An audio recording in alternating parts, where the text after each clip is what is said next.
Hello, welcome to the channel Why Stories. Enjoy watching. Well, Teodoro, should we expect you tomorrow, or will you only drop by next week? The loader's foreman handed several bills to a tall, well-built guy with dark blonde, slightly curly hair. Teodoro Alcalde, who preferred to be called simply Teodoro in his everyday life, gratefully took the money for his shift in unloading. "We'll see, Jecho," Teodoro replied with a smile. "If I don't finish with the wastepaper by this evening, then don't wait for me." The foreman nodded understandingly. "You're always trying to find work everywhere." "I respect that, Teodoro. I haven't seen in a long time hard-working guys like you. People usually come to us either out of great need or to earn money for alcohol." Teodoro sighed and simply replied, "Well, you could say I'm here out of great need. Understand, Jecho, everyone wants to eat well. And I've never been interested in alcohol." The men shook hands and went their separate ways. Teodoro was grateful to Jecho Morales for always being willing to take him on for a shift. They always needed loaders of goods at the station dock, and this provided Teodoro with a stable side job. Last month, Teodoro turned 25. He celebrated his birthday modestly. He bought a huge bag of his favorite sugar cookies at a cheap supermarket and distributed them to his neighbors in the basement, where he had been living for the past 2 years. By the will of fate, Teodoro had spent a significant part of his life on the streets, either wandering around the country or settling for a while in some quiet town where people were calmer and more tolerant towards wanderers than in the noisy and bustling metropolis. This time, luck was on his side. He quickly befriended a group of fellow homeless people. They were all remarkably intelligent and kind-hearted people, but circumstances in their lives had just taken an unfortunate turn. He settled in a large, spacious basement of an old multi-story building with them.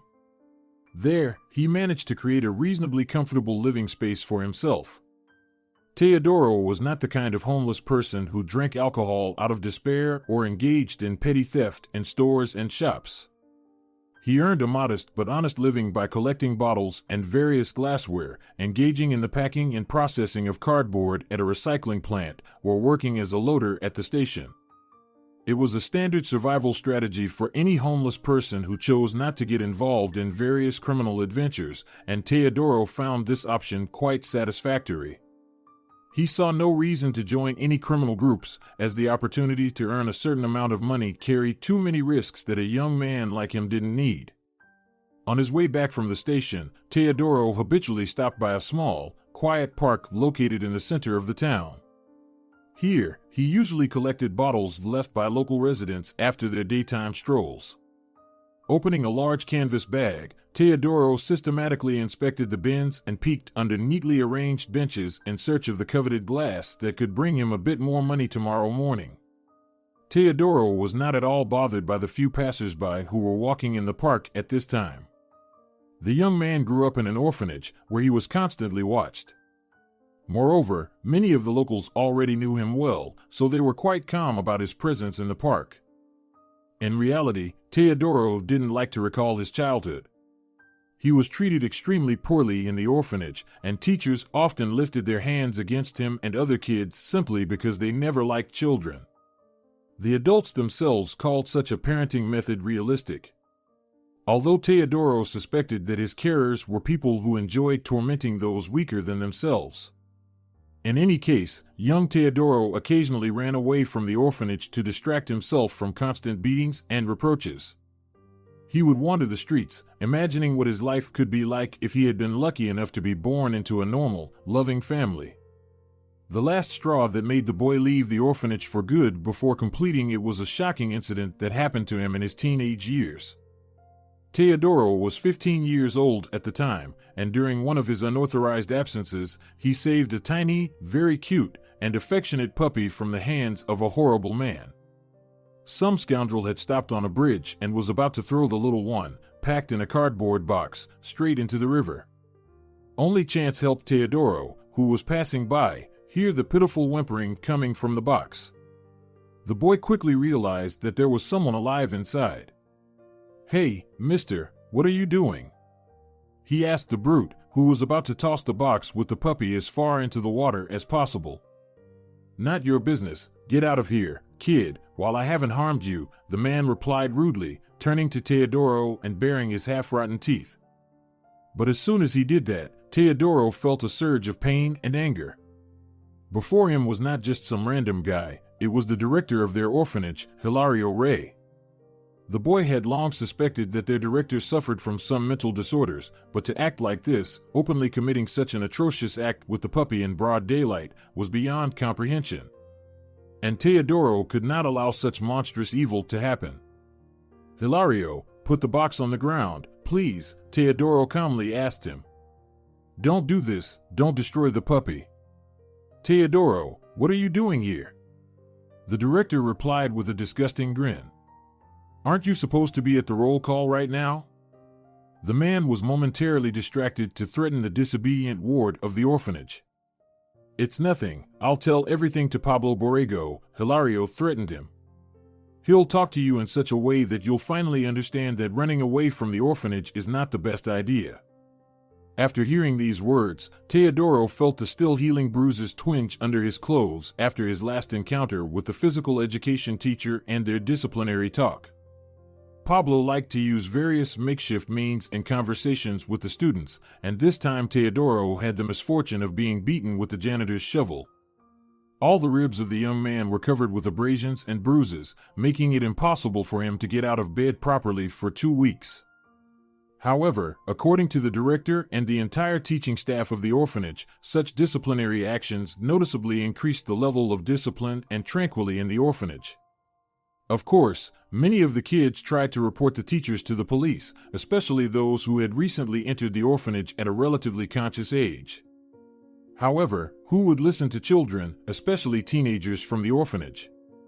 Moreover, Teodoro always believed that the local police officer had long been paid off by the orphanage director, so he deliberately turned a blind eye to the misconduct and cruelty taking place there. As for what happened to those children who attempted to reach out to other adults, Teodoro preferred not to think about it. He only knew that such attempts were punished in their orphanage in a very frightening way. All these memories and feelings merged into one huge, fiery lump in Teodoro's soul, which could only be gotten rid of in one single way.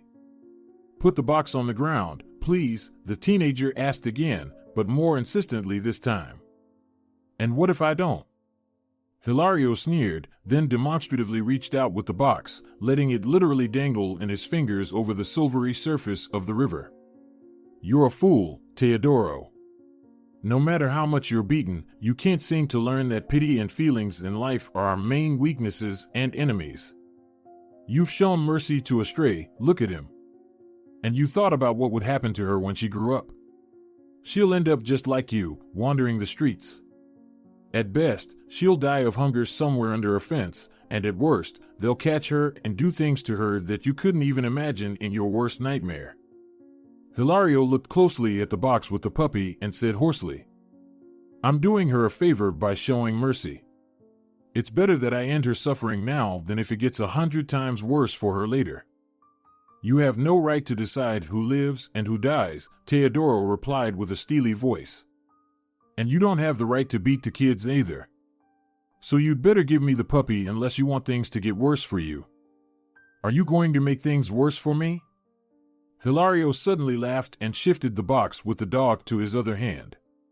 "Teodoro, I'll crush you into dust with my own hands if necessary, and no one will ever know. In this world, everyone doesn't care about people like you. One more wretch, one less, and no one will shed a tear for you." Teodoro decided that now was the most suitable moment to start acting. The guy swiftly lunged at the director and, with one agile, precise movement, kicked the man in the right shin. Hilario immediately howled in pain and involuntarily let go of the box. "Teodoro," the director yelled, "I'll make you pay for this when you return to the orphanage. I'll personally beat you so hard that you'll be lying in the infirmary with a smashed head for a month. You're an ungrateful scum. I feed and take care of you, and this is how you repay me." Teodoro didn't listen any further.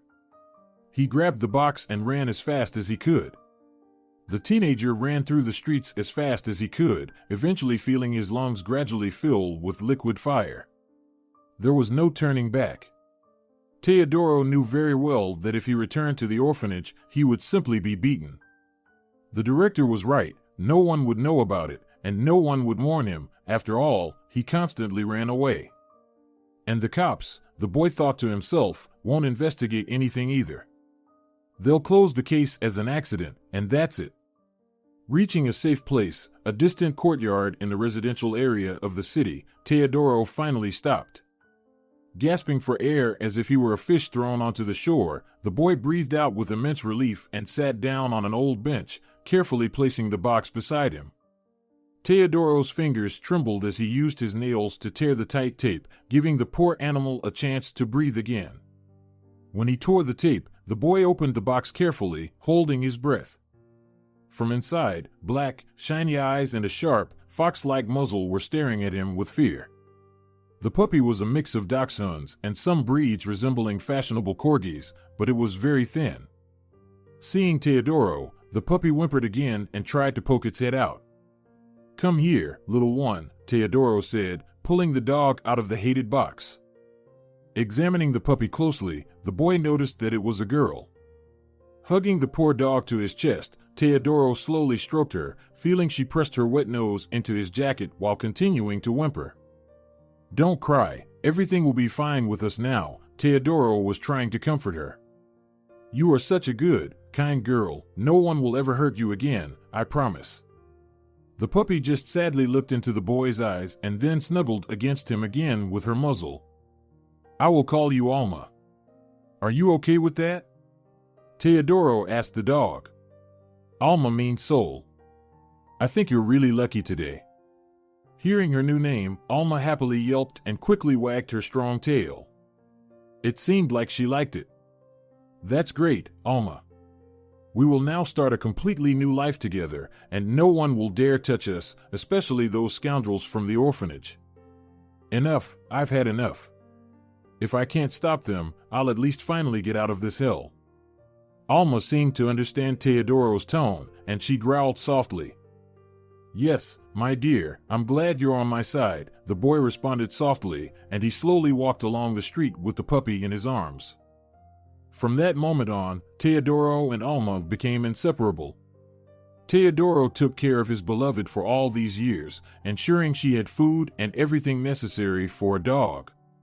He always moved with her on his small journeys around the country. Wherever he went, Alma was always by his side.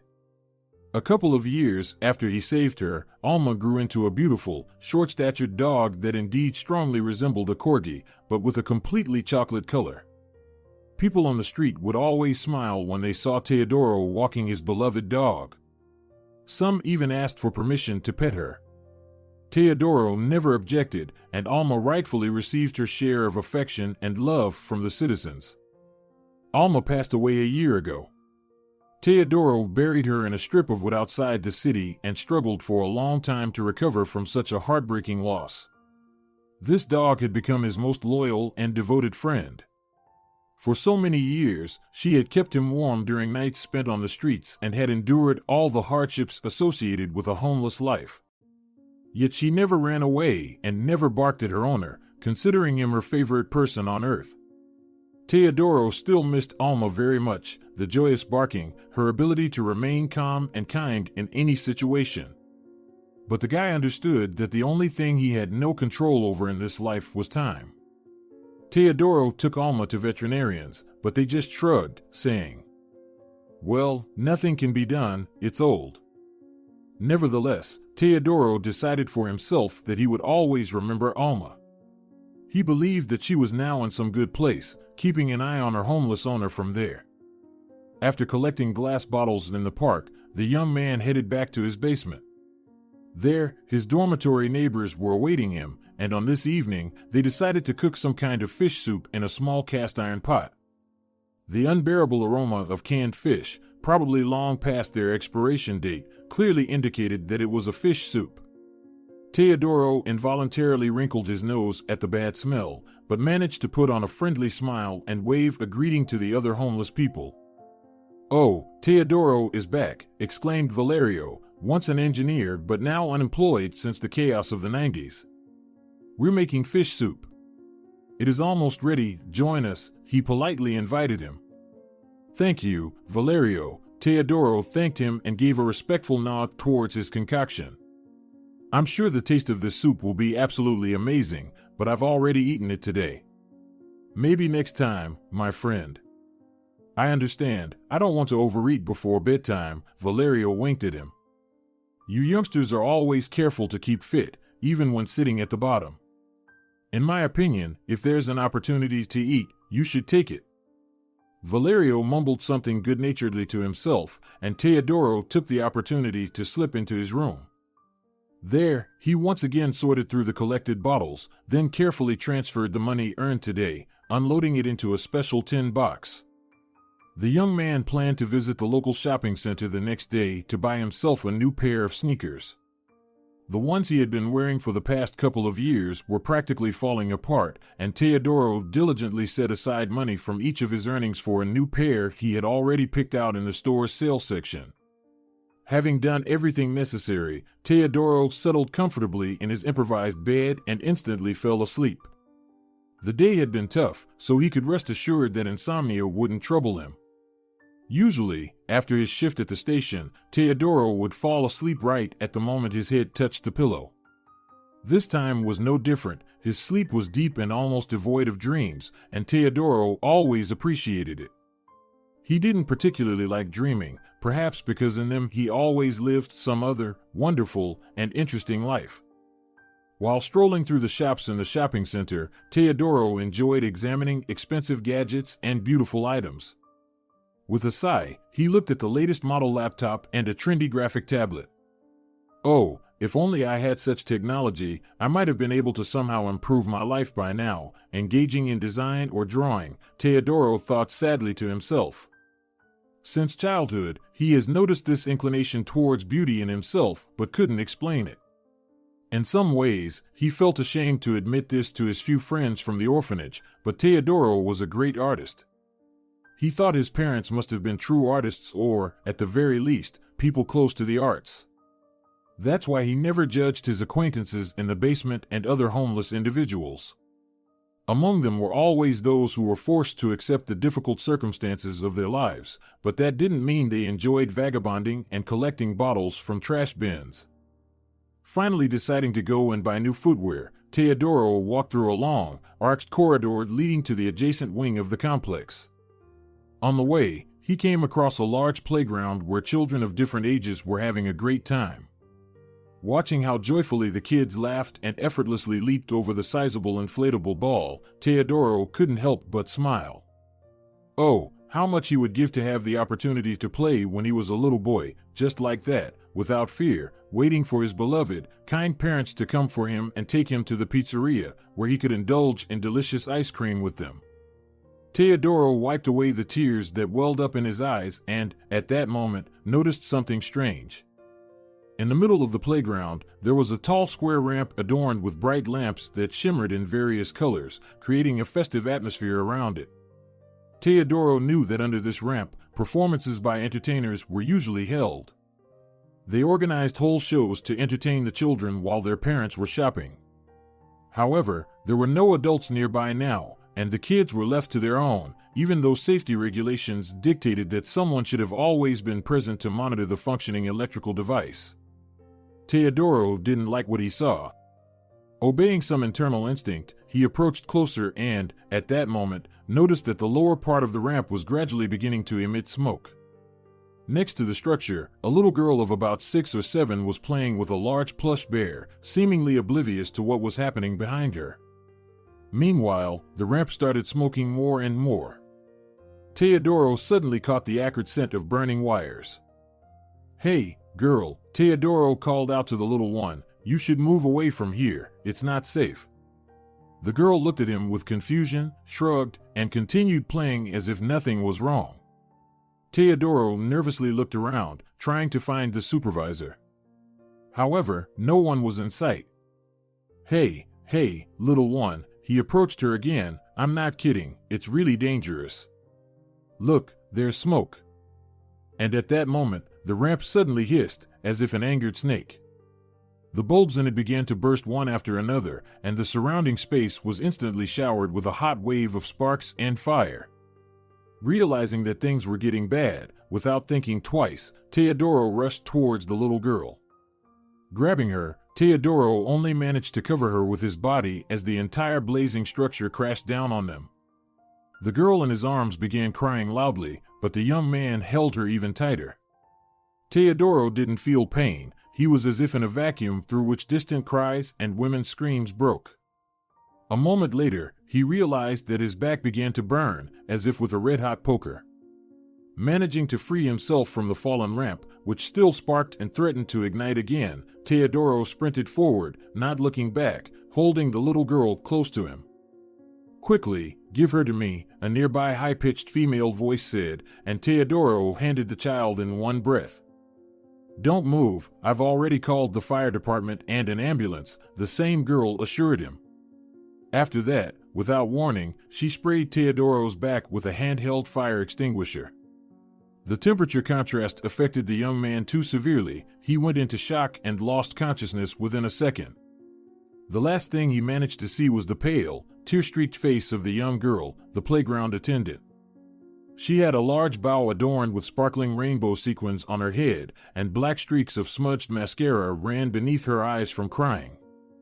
"Oh God, I'm so sorry, she managed to whisper to Teodoro before his eyes plunged into darkness. Teodoro came to his senses in the hospital. He was lying in the intensive care unit, face down.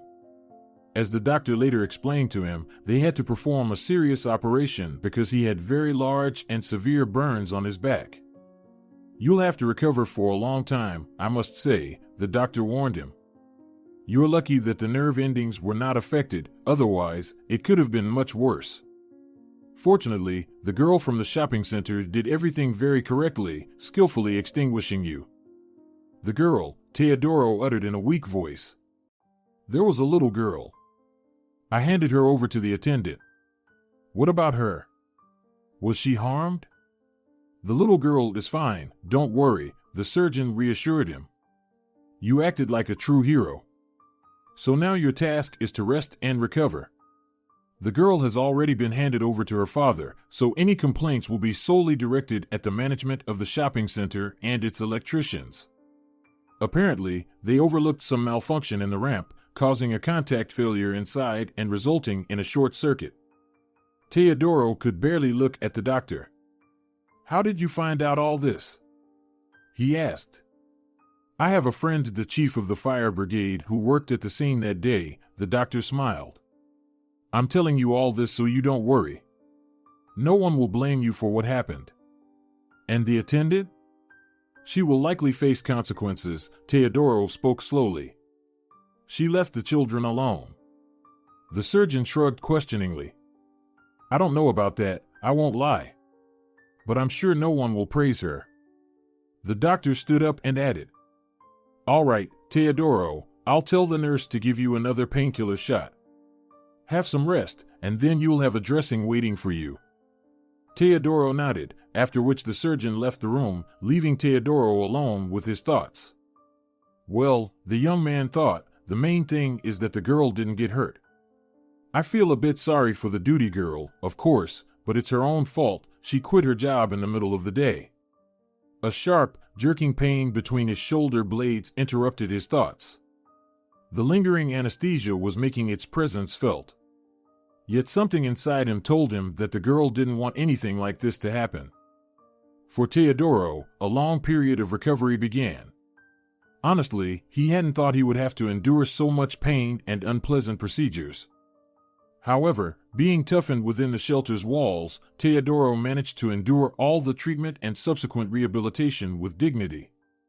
Meanwhile, the investigator came to his room several times to clarify what exactly happened on that day in the shopping center.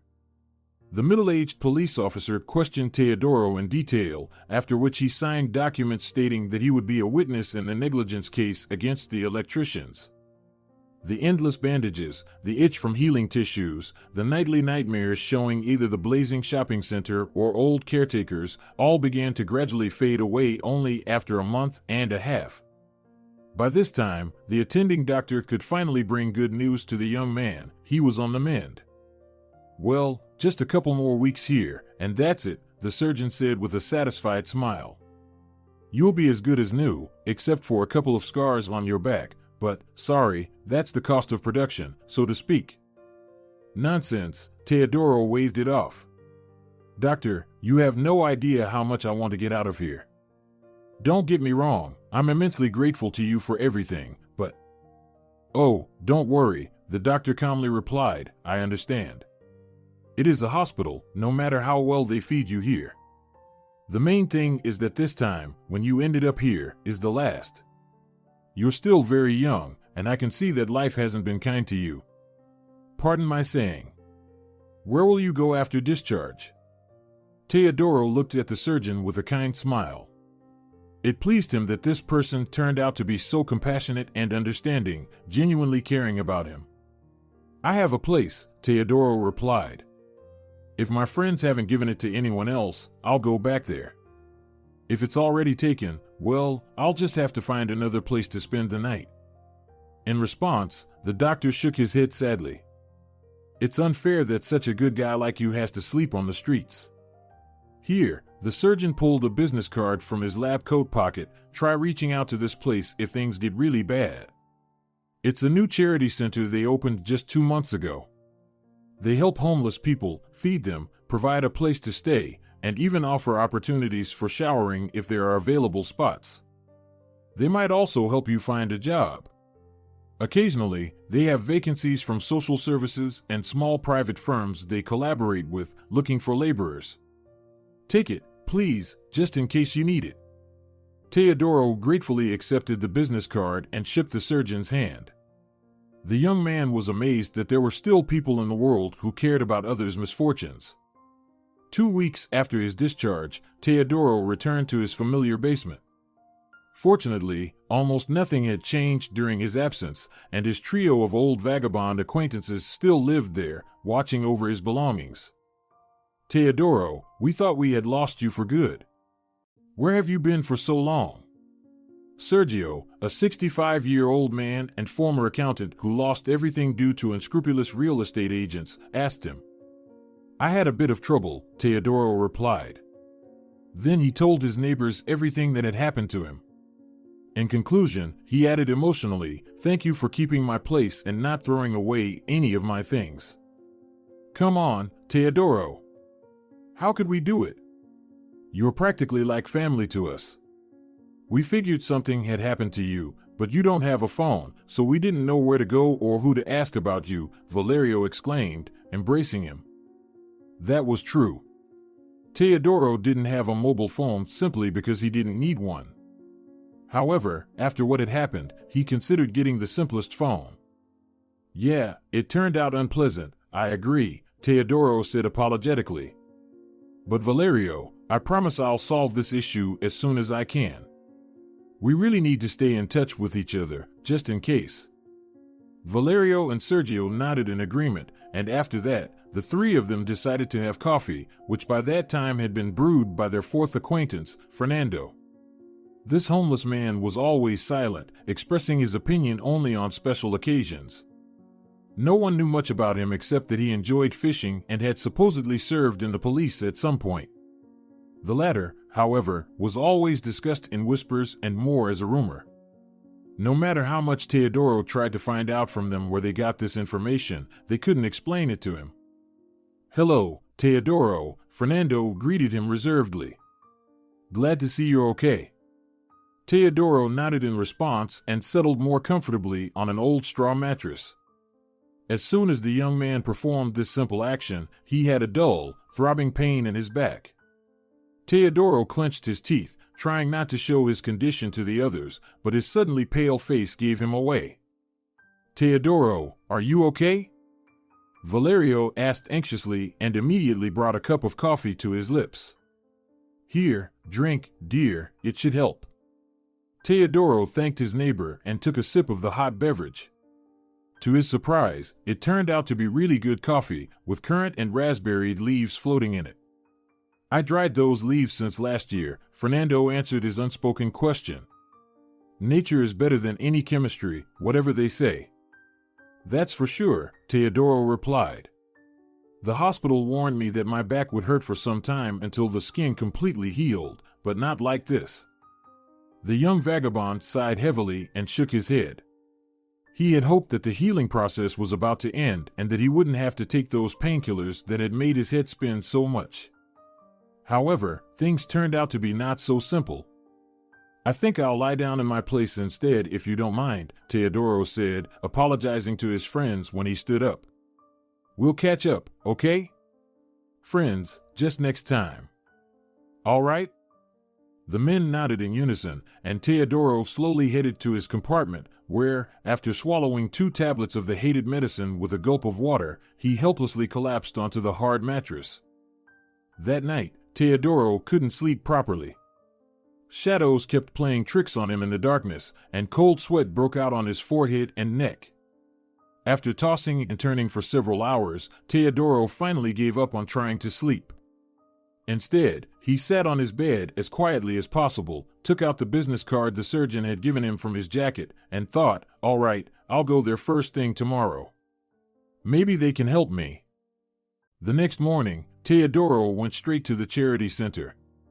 He hoped to try finding work and perhaps make it in time for a free lunch in the cafeteria. As he approached the new, trendy, minimalist building, his heart raced in joyful anticipation of something good. At the entrance, a polite woman greeted him and, after clarifying his purpose, guided him to the local employment assistance service. However, luck turned away from Teodoro at this point. As it turned out, all vacancies in this district were currently closed. Try coming back in early September, the social services employee advised. By then, I believe we can find something suitable for you. Teodoro sighed but nodded understandingly, thanking the worker for her time. After that, the young man descended to the large cafeteria on the ground floor. Upon entering, Teodoro immediately caught the delightful aroma of freshly brewed chicken soup and savory vegetable stew. Joining the common queue, the young man grabbed a tray and utensils, patiently advancing behind another 20 hungry homeless people who had come to the center that morning. It took several minutes before Teodoro finally reached the serving window. Behind the counter were 2 people, volunteers, a young man and a girl. The guy was pouring soup for another homeless person, so Teodoro had no choice but to turn to the pretty girl in a gray cap, which concealed her long, wavy locks. Hello. May I have a portion of soup? It smells so delicious here, Teodoro said. Of course, the girl smiled and scooped up a large serving of hot golden broth. Take the second dish too, the chef prepared a lot today, sensing that there would be so many people. The girl handed Teodoro a plate, and at that moment, the young people locked eyes. In that instant, the girl turned pale, like the first snow, and almost dropped the ladle from her trembling fingers. Teodoro stared at her, unable to believe his eyes. You? Teodoro managed to utter. Oh! She exclaimed, hastily placing Teodoro's plate on the tray, nearly spilling its contents on the way. Excuse me, please. The girl turned abruptly to her partner and said in a lowered voice, Eugenio, can you cover for me for a minute? I'm not feeling well.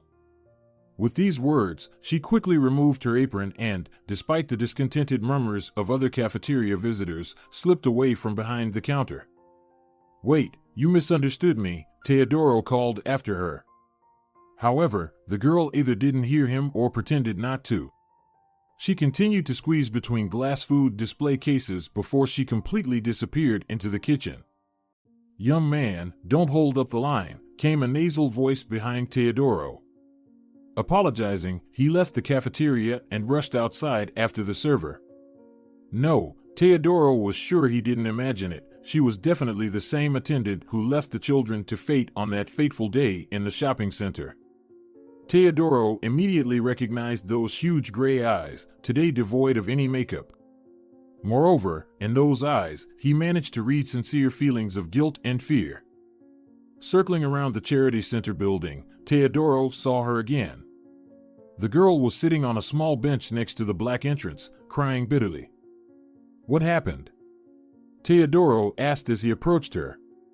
Are you really so upset because of me? I didn't mean to scare you. I'm sorry.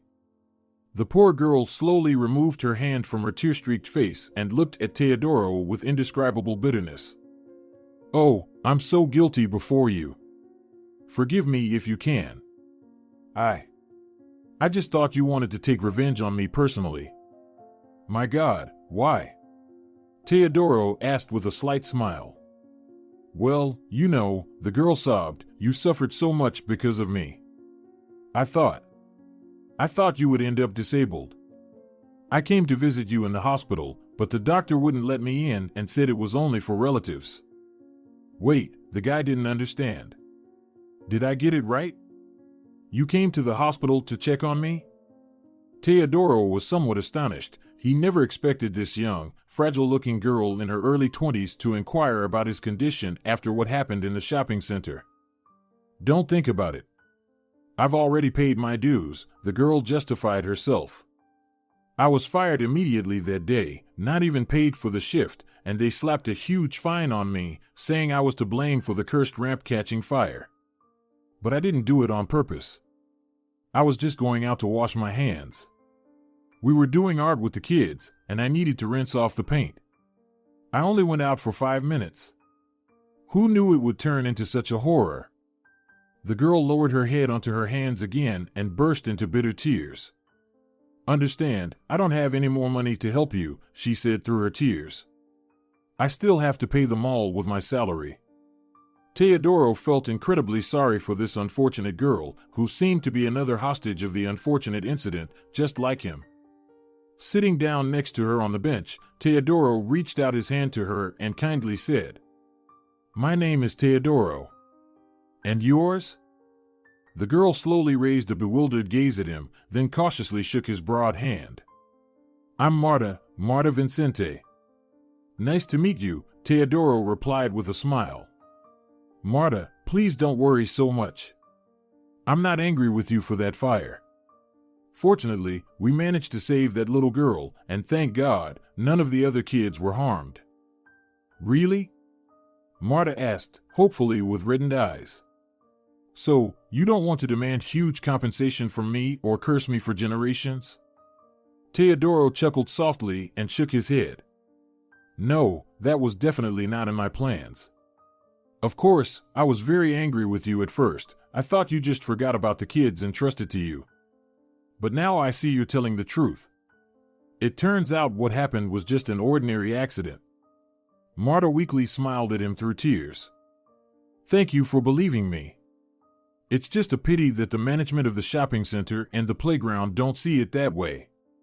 In a way, they're right. I shouldn't have left the play area, but the ramp has been faulty for a long time.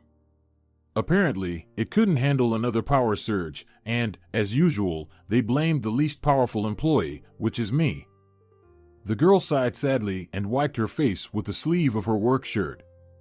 And do you work here every day now? Teodoro asked. I mean, as a volunteer? No, only twice a week, Marta replied. I sell tickets at the cinema, and I come here because I love helping people. Something like that. The girl shrugged shyly. In that moment, Teodoro suddenly felt a clear desire to see Marta again. Well, now that we've sorted everything out, would you allow me to come here during your shifts sometimes? Teodoro asked hopefully. Marta looked at him attentively and then nodded. And not only here. Come tomorrow evening to Northern Wind, that's the cinema where I work. We recently got some trendy action movies. I'll take you there, and you can watch them quietly. Teodoro literally glowed with happiness. The opportunity to see the girl he liked again and to go to the movies, where he hadn't been since he was 10 years old, this all evoked a surge of excitement in the young man's soul, and he warmly thanked Marta. Oh, come on, Marta replied with a laugh in gratitude. I'll be pleased too if I can somehow make up for my guilt. Teodoro looked at her and said seriously, You know, I've only just realized something really obvious. What? The girl asked with curiosity. If you hadn't put out the fire in the mall back then, I wouldn't be sitting here now. Marta's cheeks brightened, and she quickly lowered her shining gray eyes. I'm really sorry, Teodoro. It's time to go. I need to finish my shift. With these words, Marta lightly leaped off the bench and ran inside the charity center, leaving Teodoro alone with his thoughts and the first sprouts of warm and bright feelings of his first, real love. Another month passed. Teodoro lived as before, but now he had Marta in his life, and they began dating. It was essential and valuable for Teodoro that Marta didn't perceive his homelessness as something negative. She felt only sincere sympathy and tenderness for him. And although the young couple hadn't voiced it aloud yet, both understood that they felt genuine affection for each other. Marta understood that Teodoro needed to get back on his feet first, so she didn't rush him to confess his love. The girl herself came from a humble family, and she worked hard to pay the rent for a room in a dormitory where she lived. In short, the relationship between Teodoro and Marta developed in its own way, and between them, there was an idle and mutual understanding. The only thing that Teodoro found a bit unusual was that Marta didn't like talking about her parents. The young man honestly admitted to her that he had grown up in an orphanage in terrible conditions and had run away from there at the first opportunity. Marta sincerely sympathized with her beloved, but only said about her family that her mother and father never understood her. Therefore, she preferred to live with her own mind and moved from the village to the city. In response, Teodoro agreed, saying that sometimes it's difficult for the younger generation to find common ground with the elders, but nevertheless, he hoped that Marta could establish a good relationship with her family. To be honest, I don't really believe in that, Marta told him. My dad is such a stern and authoritative person that he'll never forgive me for renouncing him.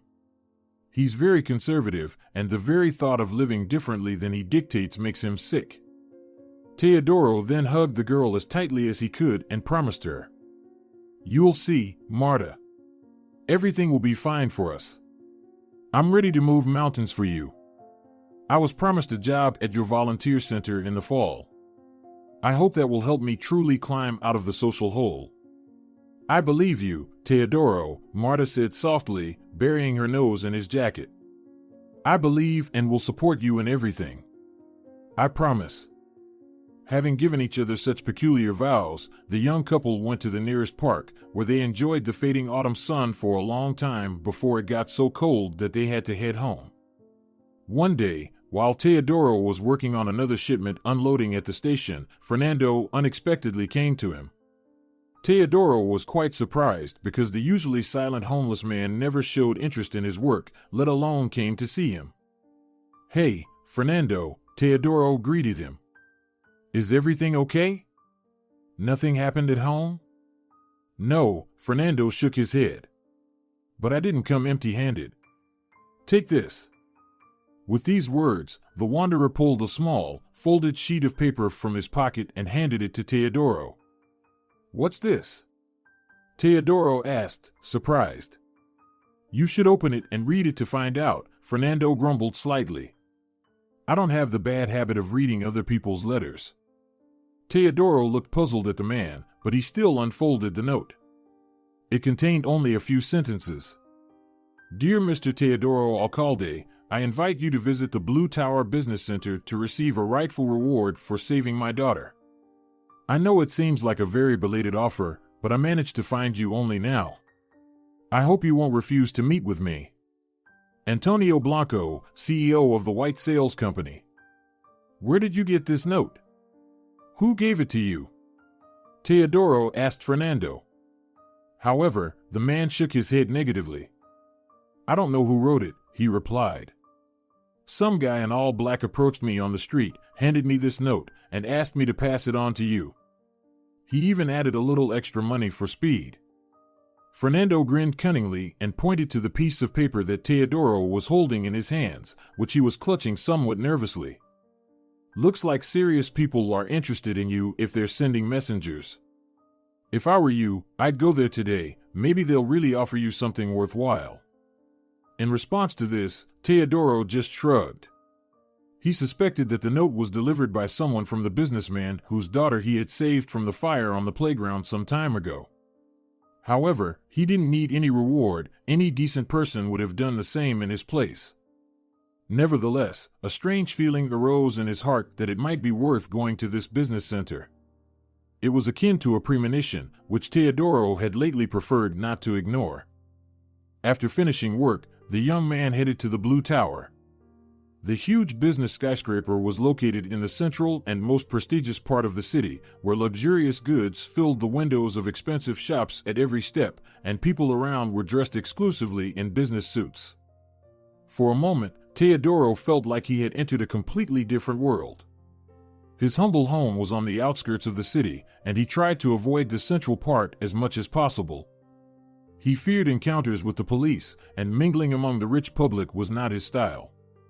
Teodoro was well aware of his place in this ecosystem and tried not to cause problems for himself or others.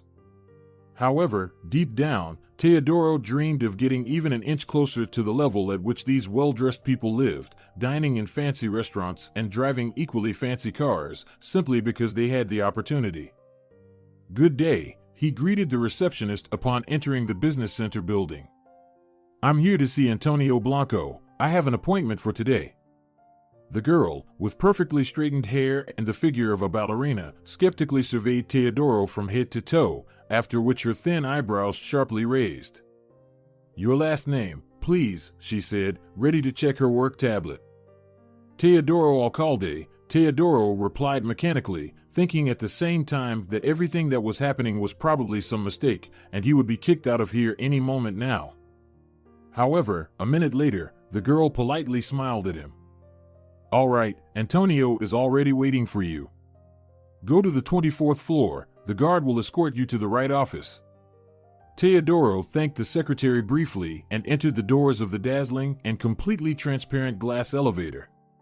When he reached the top, a personal guard met him and escorted him to the businessman's office. Approaching the doors, Teodoro felt a strange excitement, as if his entire life depended on the meeting with this prominent businessman. "All right, calm down," Teodoro told himself mentally. "You're getting so nervous for no reason, Teodoro. They told you back then, the girl was fine. Why would this rich man seek revenge on you now when so much time has passed?" Teodoro entered the spacious, luxuriously furnished office and silently stopped in the middle. Right in front of him was Antonio Blanco, one of the most influential businessmen in the region. He was a tall, athletic man in his 50s. He held a small cup of black coffee in his hands, patiently waiting for his unusual guest. "I'm glad you came to me today, Teodoro," the businessman said, turning around. "I've wanted to see the face of the person who saved my daughter's life for a long time." As soon as Antonio saw Teodoro, his hands trembled with a slight shake, and he almost spilled coffee on his business suit. His face turned as white as a sheet of office paper, and the man had to grab the back of his leather chair to stay on his feet. "Excuse me, are you okay?" Teodoro, not understanding anything, asked. "Maybe I should call an ambulance." "No, you don't have to do anything," the businessman slowly said and sat down. "It'll pass." After that, the man once again, now more attentively, scrutinized Teodoro. After a minute, he clutched his chest again and uttered, gritting his teeth in pain, "Perhaps you could help me, buddy. In the cupboard, on the top shelf, there are my pills. Please give them to me." Teodoro, without saying a word, rushed to the tall cabinet and quickly found the businessman's necessary medicine. Then he swiftly poured water into a tall glass and handed everything to Antonio. He first took the pills, and then, unexpectedly for Teodoro, he grabbed his right hand.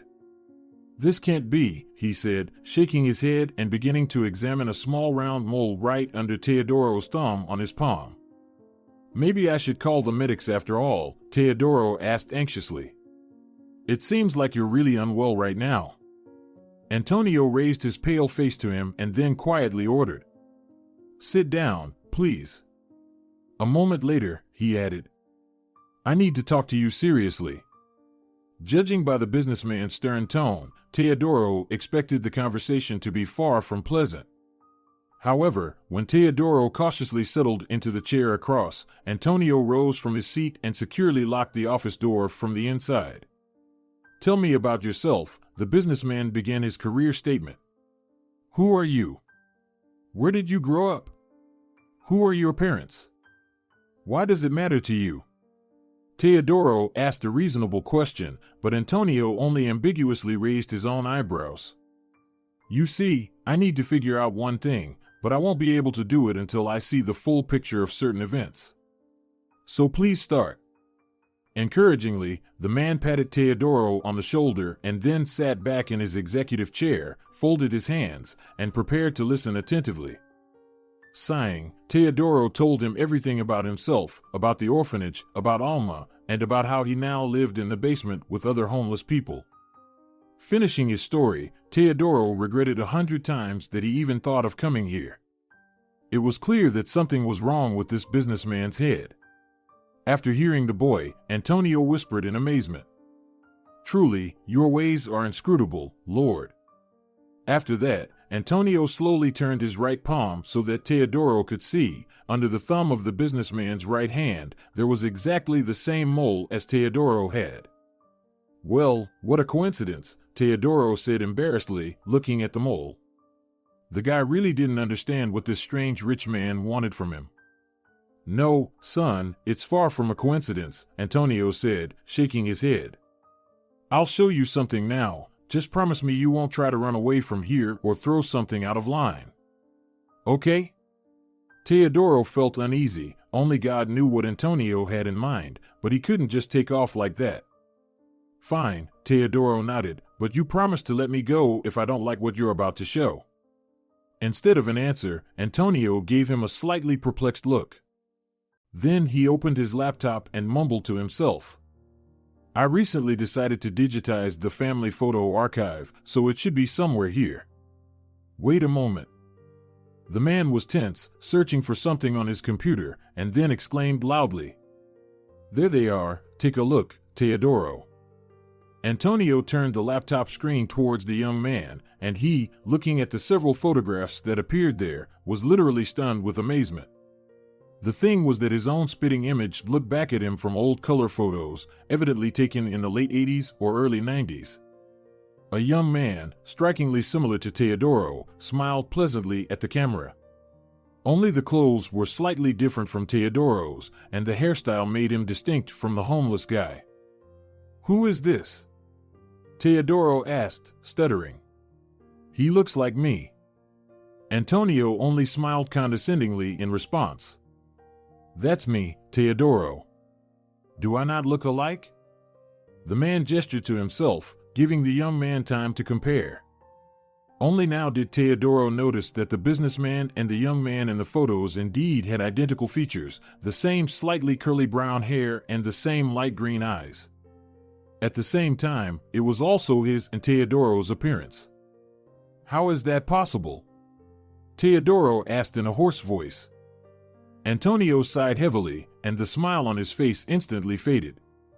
"You see, many years ago, when I was just starting my business, I learned how cruel business partners could be, especially if you refused to give them half of your business and capital." "So," Teodoro clarified, "someone betrayed you?" "My best friend," Antonio nodded, "and at the same time, my partner, my right hand, if you will." The man leaned back heavily in his chair and immersed himself in memories. "Lino Castro was with me as long as I can remember. We studied together in school, then in college, and later, we ventured into business together when we realized that the country was falling apart before our eyes. He was my assistant, skilled in negotiations, but at the same time, always seemed to be hiding something." Antonio sighed deeply and concluded bitterly, "It's a pity I realized it too late.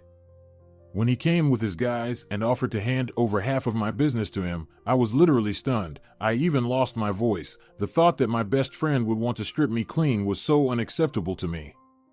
But Lino was serious.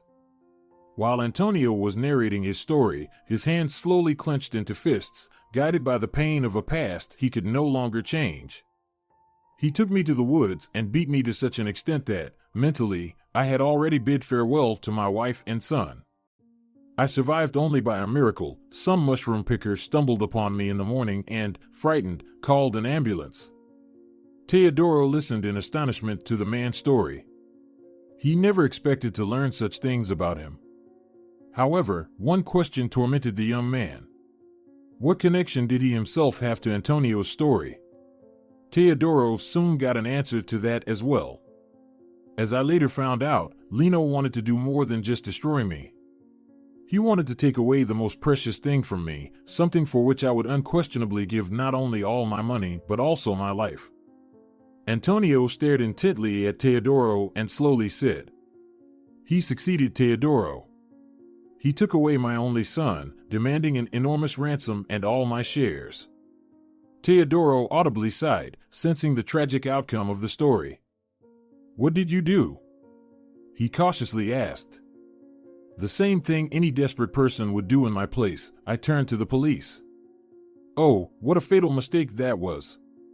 With these words, Antonio slammed his fist loudly on the table, causing the papers lying on its surface to jump. I told him I had prepared the ransom and was ready to hand over all the documents. But when we arrived at the location, there was no one there. Lino called me and announced that I would never see my son again. He didn't specify what exactly he did to him, but implied that I had nothing left to hope for. Antonio wiped his face with a handkerchief, clearing the sweat that had appeared, and concluded his story. "I managed to save the business, but lost you forever, son," he said, addressing Teodoro. "I searched for you all over the country and even beyond its borders, but I could never find anything, as if someone cleverly severed all the threads leading to you." Only now did it start to dawn on Teodoro that Antonio had mistaken him for a lost son over 20 years ago. "I'm sorry, but that can't be," he said uncertainly. "If we were relatives, someone at the orphanage would have surely told me about it." "Why do you think so?" Antonio asked skeptically. "The goal of those people was to hide you as far away as possible, preferably in a way that you could never even imagine that you might be a businessman's son. Perhaps they placed you in such a horrible place, hoping you wouldn't be able to endure the monstrous conditions there." Antonio, sadly, shook his head. "It's a pity your mother didn't live to see this moment, Teodoro. She died almost immediately after learning that you would never come back home. Her heart couldn't bear such pain. Laura, my daughter, the girl you saved, is a child from my second wife, Christina. Laura is a wonderful girl. I will be grateful to you for the rest of my life for saving your stepsister." "What?" Teodoro couldn't believe his ears. "Are you trying to say that Laura and we're relatives?" On the paternal side, yes, Antonio nodded and showed Teodoro his birthmark. "You see, this birthmark is passed down in our family from father to son. It was on my grandfather, then on me, and now it has passed to you. There's no doubt, but if you allow, I would like to do a DNA test to finally dispel your doubts." Teodoro sat in front of the businessman, utterly bewildered. What a turn of events! He came seeking possible help, and in the end, he found his biological father. Was this all real, or just a wonderful dream? Teodoro had dreamed his whole life of getting off the streets, but he lacked knowledge, education, and simple human connections. Did he deserve such a twist of fate? "So, you mean there's a chance you're my father?" he cautiously asked the businessman. "I am more than certain that this chance is 100%, Antonio replied with a smile. "If you want, we can go to the laboratory today. Teodoro, understand, I'm not joking. I've been searching for you for so many years. You're my direct heir. I need to teach you everything I know so that you can smoothly take over this company in the future. Don't think you won't get a proper education. You can attend any university in the country you desire. Just don't leave now, I'm begging you." Antonio's gaze was filled with longing and an indescribable plea. Eventually, Teodoro slowly rose from his seat and, unable to contain the overwhelming emotions, tightly embraced Antonio. "Dad," Teodoro whispered, crying, "Daddy, I'm so glad you finally found me." A moment later, Teodoro felt Antonio hugging him tightly in return. "Teodoro, my son. Thank you, Lord, for giving me the chance to have a son again. Father and son held each other as if trying, through that one embrace, to make up for all the lost years. The DNA test confirmed the blood relationship. Teodoro was indeed Antonio's biological son. The happiness of loved ones is difficult to describe in words. Antonio decided to throw a big celebration on this occasion and promised to start processing new documents for his son as soon as he finished all his upcoming business meetings this month. Antonio wanted to give Teodoro his last name, get him a new passport, and officially involve him in the affairs of their shared family company. Additionally, the man hired an excellent private detective. He tasked him with finding all possible information about how Teodoro ended up in the orphanage. The results didn't take long to surface. Within a couple of weeks, the investigator provided Antonio with the initial findings. As suspected by the man, Teodoro was brought to the orphanage by Lino's associates, and they paid the director of the orphanage for his silence. Eager to bring justice, Antonio personally took on the case of that orphanage. Using his connections in the prosecutor's office, he ensured that the director and the entire teaching staff were either fired or sent to prison for their cruel treatment of children. The orphanage itself was disbanded, and the children were relocated to much more decent places, where, as promised to the businessman, they would be treated much better.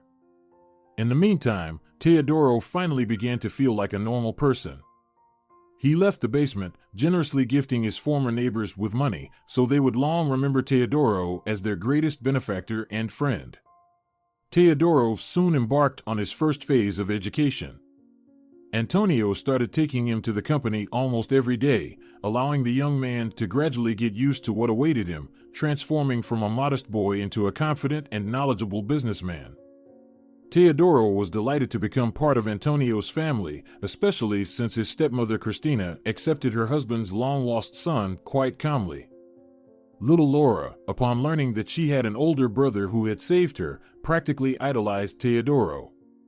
The girl often called her brother a hero and could spend hours playing with him, riding on his shoulders, and pretending to be a bird or a brave aviator.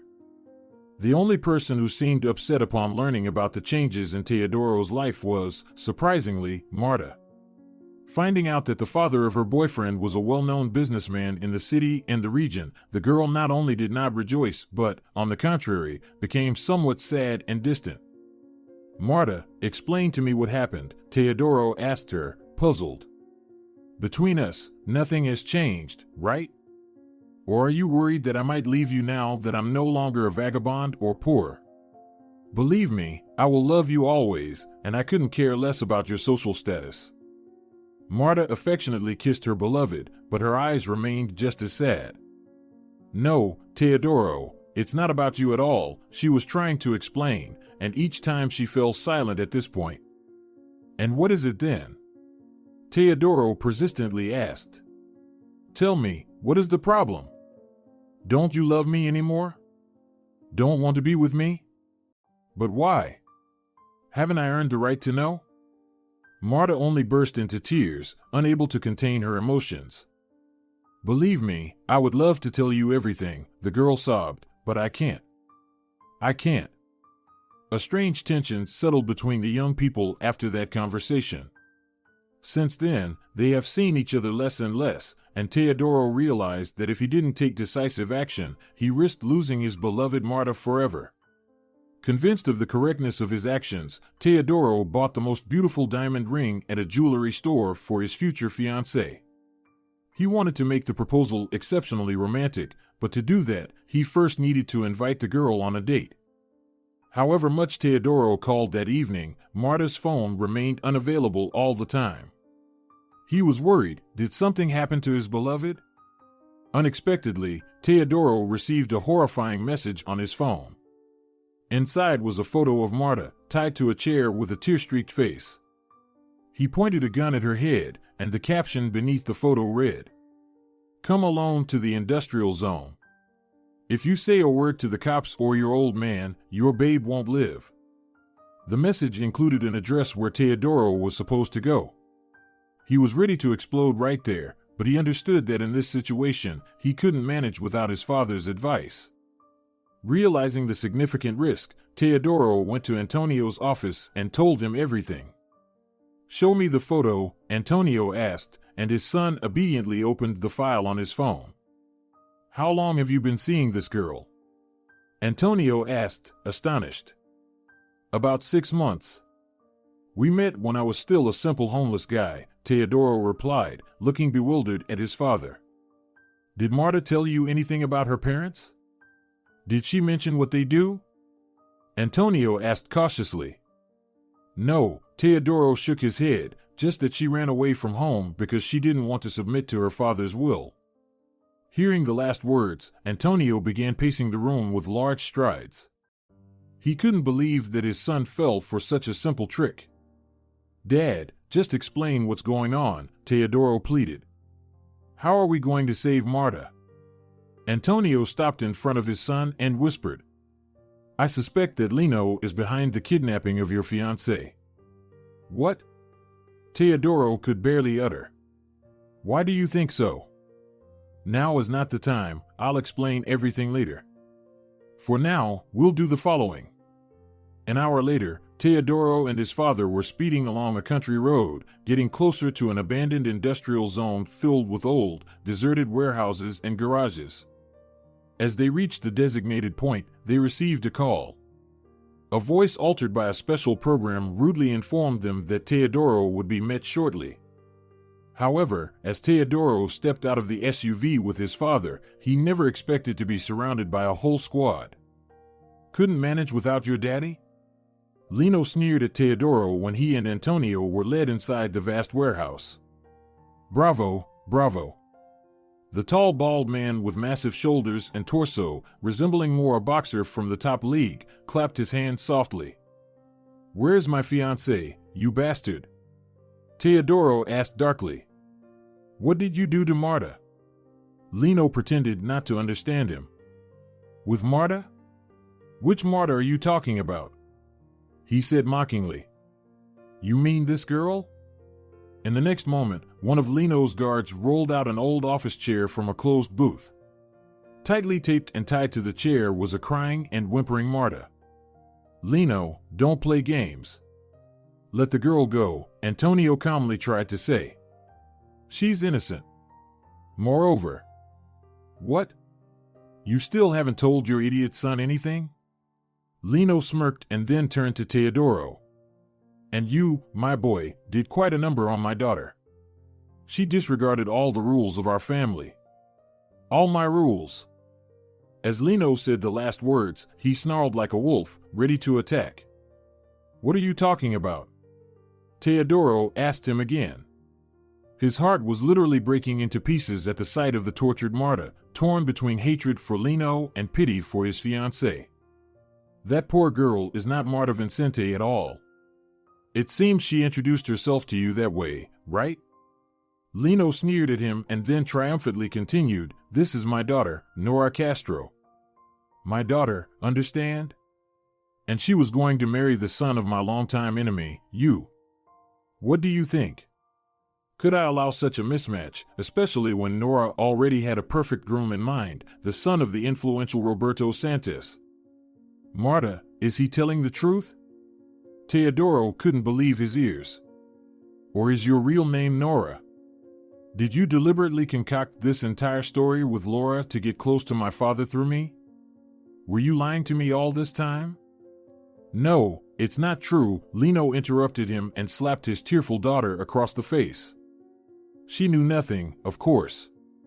She just ran away from home when she found out she had to marry Arturo this winter. Silly girl even changed her name and worked, God knows where, just so I couldn't find her. My foolish one, did she really think I wouldn't find her?" Lino abruptly struck his daughter on the head with the butt of the gun. Marta, or rather Nora, screamed loudly and lost consciousness from the pain. "Don't you dare hurt her, scumbag!" Teodoro shouted and tried to rush to his fiancée, but a couple of hulks immediately blocked his path. "Let's get straight to business. Lino, what do you want?" Antonio asked, barely containing his anger. "Now that's a reasonable approach. We should have started like this," Lino murmured in satisfaction. Then he pointed the gun at his daughter's temple and said, "I want a full payment from you, Antonio, from you and from my son-in-law. Can't you calm down?" Antonio asked. "Let me guess. You want another part of my company along with the shares?" However, Lino just shook his head negatively. "No, Antonio, half is not enough now. Will you describe everything you have with your son?" "What if I refuse?" Antonio asked calmly. "You're right. But then I'll kill my careless daughter and your scoundrel son for filling her head with nonsense and making her believe she could have a life other than the one I chose for her. You won't dare to do that." Teodoro stepped forward. "Dad, I'm ready to sign whatever is required of me, just to keep Marta alive." Antonio looked carefully at his son and then nodded. "All right, son. I can't lose you again." "Excellent." Lino, happy in anticipation of the most advantageous deal in his life, extended. "And what about Marta? Will you let her go?" Lino asked Teodoro. "Of course," Teodoro lied. "What do I need her for? From now on, she's a traitor to us, me and my mother, and I won't let her cross the threshold of our home." At that moment, they heard strange sounds behind the warehouse wall. Lino took a fraction of a second to understand. It was police sirens. "You scum!" he shouted angrily, pointing his gun first at Teodoro, then at his father. "I'll crush both of you to pieces right now. I just don't know where to start." At that moment, the special forces burst into the warehouse, shouting, "Everyone, stay in their places. Everyone, lie down."